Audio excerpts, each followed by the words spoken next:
Hello' guys welcome to Dibrugarh pet. আজি আপোনালোকৰ আকৌ নতুন এটা ভিডিঅ' লৈ আহি গ'লোঁ। এবাৰ বৰ্তমান ভিডিঅ'টোত আপোনালোকে দেখা পাব কালচাৰ স্পিচ German shepherd mix and Lhasa terrier male 10 কালাৰত আছে। বিৰাটেই ধুনীয়া পোৱালি। আপোনালোকক মই ভিডিঅ'টোত দেখাই দিম। আৰু বৰ্তমান পাপি ইয়াতে ডিব্ৰুগড়তে ষ্টক আছে 6টা পাপি, আৰু এনেই মোৰ ফাৰ্ম হাউচত আৰু আছে আপোনাৰ 4টা পাপি। তো আপোনালোকৰ যদি লাগে হিউজ কালেকশ্যনত আছে পাপি, আৰু অলমষ্ট গোটেইখিনি মেইলে ক'ব গ'লে, অকল এজনীয়ে ফিমেল পাপি আছে। লাকিজনে পাব আৰু ফিমেলজনী গল্ডেন কালাৰত আছে ফিমেল। বাৰু মই ভিডিঅ'ত দেখাই দিম আপোনালোকক পোৱালিখিনি কি কালাৰ কি নহয়। আৰু লাষ্টৰ ভিডিঅ'খিনিত বিৰাট ধুনীয়া মৰম পাইছোঁ আপোনালোকৰ। 2 দিন বা এদিনহে থাকে পাপি ষ্টকত, বাকী আপোনালোকৰ মৰমত পাপি বুক হৈ গৈছে। এণ্ড ধুনীয়া ধুনীয়া পাপি আপোনালোকে ঘৰলৈ লৈ গৈছে। ফিডবেকবিলাকো দিব, জনাব। আৰু যদি কিবা প্ৰব্লেম হয় মই যিহেতু হোৱাটছআপত আপোনালোকক জনাই দিওঁ কি কৰিব লাগে কি নালাগে। সেইখিনি চব গাইডেঞ্চ আপোনালোকে পাই যাব। যদি আপোনালোকে ভাবিছে নতুন পাপি এটা ল'ম বুলি ডিব্ৰুগড় পেটৰ পৰা, তো আপোনালোকে ল'ব পাৰে। আৰু মোৰ লোকেশ্যনটো হৈছে ডিব্ৰুগড় মিলন নগৰ নিয়াৰ হাউচিং কলনী। আৰু ইয়াতে ডিব্ৰুগড় মিলন নগৰত আহিলে মোক কণ্টেক্ট কৰিলে মই এইখিনি বাকীখিনি বুজাই দিব পাৰিম। মোৰ বহুত ওচৰতে মিলন নগৰ, আপোনাৰ তেল ডিপুটোৰ ওচৰতে হয় মোৰ ঘৰটো। আৰু আপোনালোকৰ হোম ডেলিভাৰী দিব লাগিলে আপোনাৰ অল অভাৰ নৰ্থ ইষ্ট আপোনালোকৰ হোম ডেলিভাৰীও পাই যাব আপোনালোকে। আৰু বেছি দেৰি নকৰোঁ, ভিডিঅ'টোলৈ আপোনালোকক লৈ যাওঁ। পাপিখিনি চাওক, পচন্দ কৰক, আৰু স্ক্ৰীণত দিয়া নাম্বাৰটোত কণ্টেক্ট কৰিলে আপোনালোকে পাপি পাই যাব। আৰু বাকীখিনি ডিটেইলছ মই আপোনালোকক জনাই দিম। কণ্টেক্ট কৰিলে হ'ল। মই বাকী পোৱালিখিনি দেখাওঁ ব'লক।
অ'কে, এইকেইটাই আছিলে পাপিকেইটা।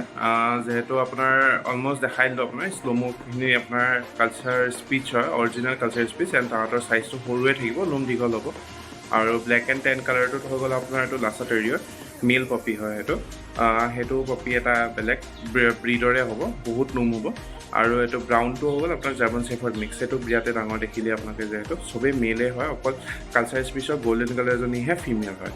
আৰু যদি আপোনালোকৰ ভিডিঅ'টো ভাল লাগিছে লাইক কমেণ্ট এণ্ড শ্বেয়াৰ কৰি দিব। আৰু স্ক্ৰীণত দিয়া নাম্বাৰটোত কণ্টেক্ট কৰিলে বাকী ডিটেইলছ পাই যাব।